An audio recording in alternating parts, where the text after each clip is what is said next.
You can't sit there as a man and say you don't feel like it. You're not allowed to not feel like it. You're supposed to do it anyway, regardless. The world is hyper competitive. If you're going to be a man who's going to sit and say, I'm just sad, you are always going to lose in competition to men like me. No. And there has to be losers for there to be winners. I am tired of sympathy. Sympathy doesn't work for anybody. I'm not going to sit here and be sympathetic for people who say they're too sad to try hard and be their best. Guess what? Perhaps I was sad every time I did exactly what I was supposed to do and trained anyway. Perhaps I was afraid when I fought anyway. Perhaps I was tired when I worked anyway. This is how you get ahead in life. I don't have an ounce of sympathy for these people who sit here and say, well, I feel this way, so I can't. Then don't do it. Stay down there. The winners are at the top, and the winners at the top don't give about how they feel. We wake up and we perform regardless of how we feel day after day. So if I'm going to ignore my own feelings, I'm certainly not going to take into consideration anybody else's. Yeah. Why am I going to ignore how I feel and make sure I'm constantly performing regardless, flawlessly, and then sit and go, oh, but he doesn't feel good, so he's allowed to. No, you are not. You're not allowed to your ancestors or to God or to yourself. You have to perform. This is what being a man is about. The baseline of masculinity is doing things you don't feel like doing. I can't comment on being a woman because I'm not one. But the baseline of masculinity as a whole is the thing that makes a good man a man is that he does what he doesn't want to do. He doesn't want to work and he works anyway. He doesn't want to go to war and he fights anyway. He doesn't want to get up, he gets up anyway. That's the whole point of it. We didn't want to die in the Titanic. Guess what happened? We died in the Titanic.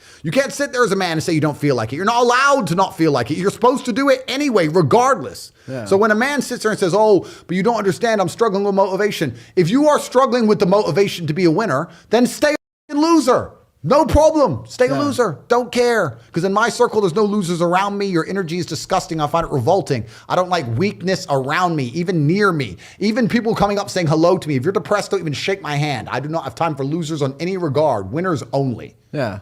So it's kind of interesting. I have a very small circle, but every single one of my friends has a utility. Like we're all very capable individuals. We're all doing very important things. We all help each other and aid each other in different ways. Yeah. I don't have any friends just to sit around and talk and do nothing. Yeah. So I guess in many ways people would say, oh, well, Andrew, you have family and business partners, but I consider them my friends. We have a very small network of 5, maybe 6 people. And yeah, they're my friends.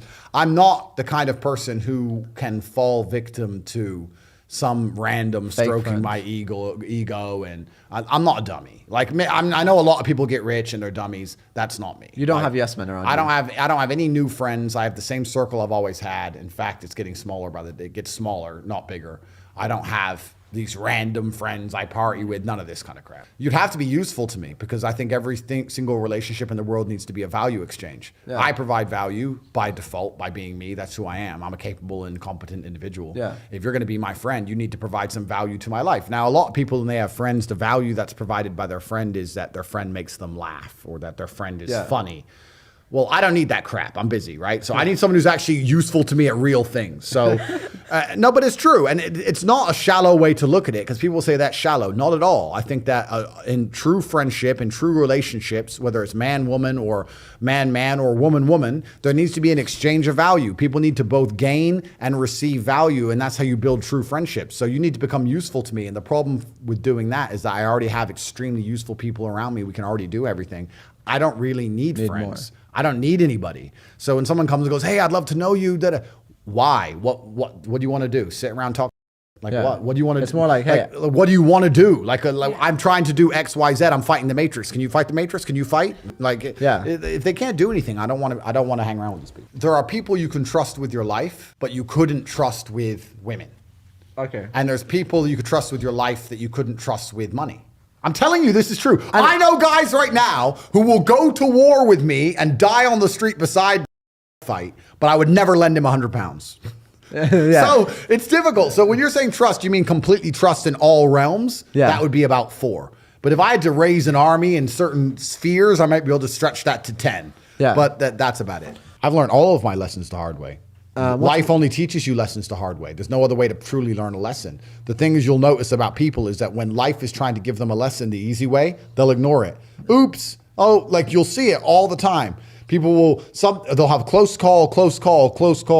They won't pay attention until something really bad happens. And then they'll be like, oh no, I'll do anything to take this back. Yeah. That's how people learn. No one learns the easy way. It takes a very smart person to learn the easy way. Everybody only learns the hard way ever. I think you should just be true to yourself and true to your heart. I think that's the true test, because that's where real happiness lies. I want to make it very clear to people that you're never going to be happy if you're not honest with yourself and living your true experience that you want to live on this planet. When you're on your deathbed, you're going to look back at your life and say, did I do what I really want to do? Yeah. Did I say what I really want to say? Yeah. That's what you're going to look back on. So you have to find the honesty and the bravery to do that, because that's the most important thing you can do as a person.